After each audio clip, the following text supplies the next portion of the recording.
We got some Saturday NFL action. Let's talk some football.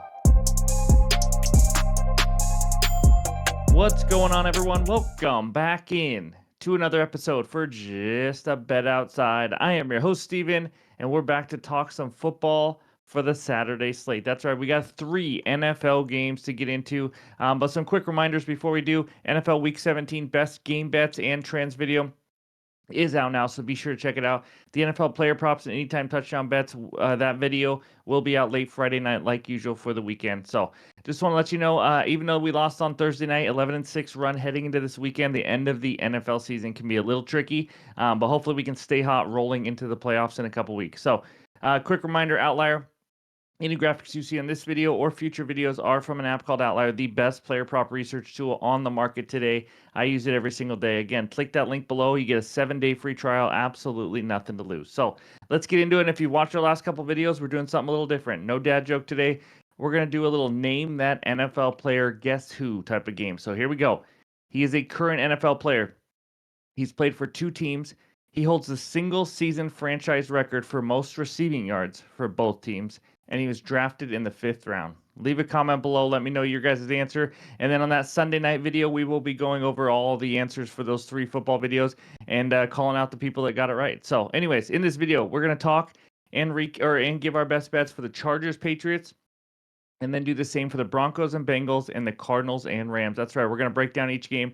I'm going to have at least one best bet for each of those 3 games.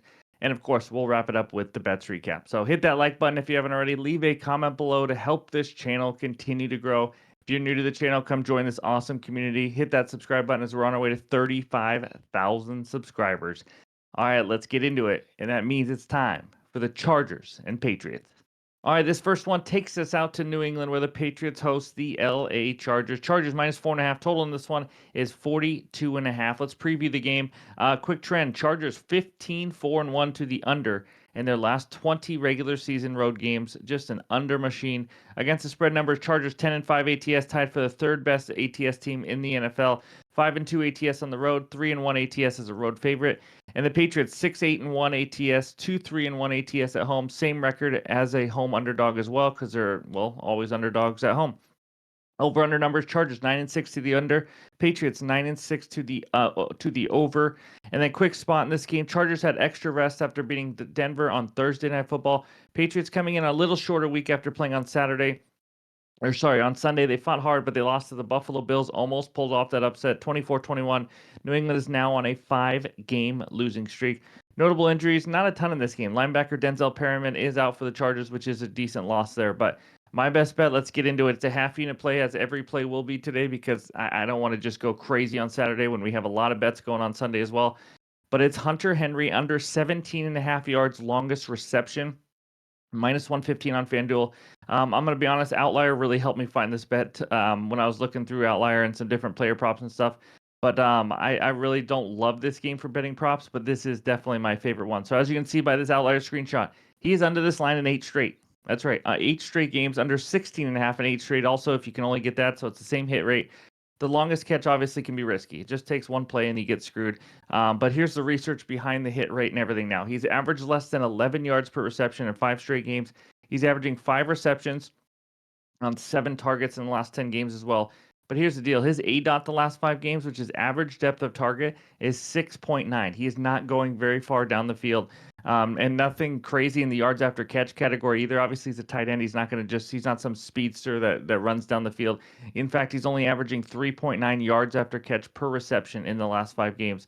Now, matchup-wise, Chargers have given up the 2nd fewest yards per catch to the tight end position. They've given up the 5th fewest yards per target. Average overall on just receiving yards to tight ends. Chargers have not given up an 18-plus yard catch to a tight end in 7 straight weeks now. The last one was Jordan Akins of the Browns all the way back in week 9. So I just absolutely love this bet. I just think it's a few yards too high. He hasn't crossed this, like I said, in over a couple months. So I love this bet. Love the matchup with the Chargers in the middle of the field against tight ends. So give me the man with 2 first names under 17.5 yards for his longest reception as my first best bet. And let's move on to game number 2. All right, this second one takes us out to Cincinnati, where the Bengals host the Denver Broncos. Bengals minus 3.5. Total in this one is a high 49.5. Quick preview of this game trend. Bengals have gone over in 5 of the last 6 home games. The Broncos have gone over in 4 of the last 5 road games. So all trends point to the over in this one. Bengals still fighting for a playoff spot with Denver also fighting for one big game, big playoff implications here. Against the spread numbers, Broncos number 1 ATS team in the NFL, 11-4 against the spread, 6-2 ATS on the road, 4-2 ATS as a road underdog. Bengals 9-6 against the spread this year, only 2-5 ATS is at home this season, and 2-4 at home against the spread as a home favorite. Over under numbers: Broncos 9-5-1 to the over, Bengals 10-5 to the over as well. So notable injuries: T. Higgins questionable. Bengals can be sometimes a better or a much different offense without T. Higgins. Obviously, they're much better with him on the field. So something to keep in mind or keep an eye on just to see if he is playing or not. But for the spot wise here, Bengals coming in off 3 straight wins. They just beat the Browns easily, 24-6 on Sunday. And then the Broncos, like we just talked about, coming in on extra rest after losing to those Chargers on Thursday Night Football. That loss broke their 4-game winning streak. They had been playing really well. So I got 2 bets, and if you followed me last week, you know this bet already. Joe Burrow over 2.5 passing touchdowns, plus 162 on FanDuel for a half unit. We're running this ish back. Why not? Look at this outlier screenshot. He's over 2.5 passing touchdowns in 7 straight games, and we're getting plus 162. It is absolutely crazy, but the Bengals call a ton of pass plays, as you guys know. This is not a run-heavy team at all. 64% pass plays have been called by the Bengals this year. Bengals TDs this season, how about 9 rushing touchdowns and 39 passing touchdowns? It's pretty obvious how they like to score. Matchup-wise, Broncos have done well limiting touchdown passes, but it's been a bit leaky lately. I'll just say that. Justin Herbert, 2 passing touchdowns. Jameis, 4 passing touchdowns. Lamar, 3 passing touchdowns. That was earlier this season. They faced some really bad passing offenses lately, so you haven't seen a ton of good quarterbacks that are used to throwing a lot of touchdowns, like Anthony Richardson, who barely throws the ball to his own team, and then the Raiders quarterback room, Kirk Cousins, who's been terrible lately and got benched. So I mean, they really have not faced any elite passing offenses. And when they did face a passing guy, like I said, Jameis Winston, who threw all over them. So Broncos pass rush, it's been good, but Burrow's also as good as it gets. He just faced the top 2 pass rushes in the NFL in terms of pressure rate. He threw for 3 touchdowns in both games. The O-line is a better pass blocking unit for Cincy than that run blocking. I think he's going to find time. Of course, he's got Jamar Chase. I'm hoping he has T. Higgins here, obviously, in this one. But again, this is a value play here, guys. This isn't like bet the house on it or anything, but it's plus 162 for an MVP type quarterback in Joe Burrow. If they were winning more games, he'd be right there to throw 3 touchdowns for an 8th straight time. Too hard to pass up. I got to take it. Give me Joe Cool over 2.5 TDs as my first best bet in this game. My second one, I'm going to the other side. Marvin Mims over 22.5 receiving yards, minus 110 on Bet365. Again, for a half unit. If you don't know much about him, he is a young speedster. He has played really well lately. Last 5 games, over this line in 4 or 5 games. In the 4 overs, he has 44 plus receiving yards in all 4 games. Again, we just need 23. Possible ladder spot up to 40, up to 50 in this one for him, averaging 3 receptions on 3 targets the last 5 games. I know it doesn't seem like a lot, but again, this guy does a lot with his catches. He has 3+ catches in 4 straight.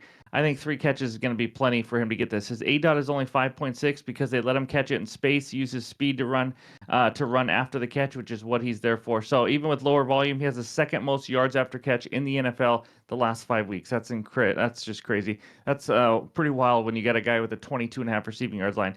He's not a big air yards guy. Like I said, he's going to catch the ball in space. Sean Payton likes to just get him the ball and let him do the rest of the work. I don't mind his over 2.5 receptions either, but this is a guy, if you watch the Broncos game, he or all the games, he moves all over the formation. They like to just try to keep him involved in the offense in many different ways because he has that speed, almost like an Xavier Worthy type player. But matchup wise, Bengals are average in receiving yards to wide receiver position. This is a bottom 5 tackling team. They have been bad all season long. They're also 27th in pass defense DVOA. I think this line is just a little slow to move with Mims's new role. Again, he's been crushing this lately, going over easily in 4 of the last 5. So Mims is the word. Give me Marcus over 22.5 receiving yards as my second best bet for this game. And let's move on to game number 3. All right, this third game takes us out to LA where the Rams host the Arizona Cardinals. Rams minus 6.5. Total in this one is 47.5. Let's talk preview and trends. Rams 15-2 ATS in the last 17 December games. They have been absolutely unbelievable under McVay in December. They're 4-0 ATS this month already. ATS numbers: Cardinals 9-6 this year, 4-3 ATS on the road, 4-1 ATS as a road underdog, and the Rams 8-7 ATS this season, 3-4 ATS at home. and 0-2 ATS as a home favorite. They have yet to cover at home as a favorite. Over-under numbers, Cardinals 7-7-1 to the over-under, Rams 8-7 to the under, nothing big there. Notable injuries, Cardinals, how about the both right tackle and left tackle look like they're going to be out for this game? That's not going to be pretty for Kyler Murray. Running back James Conner also questionable to play. Backup running back Trey Benson is questionable. Everything about the run game is questionable or out.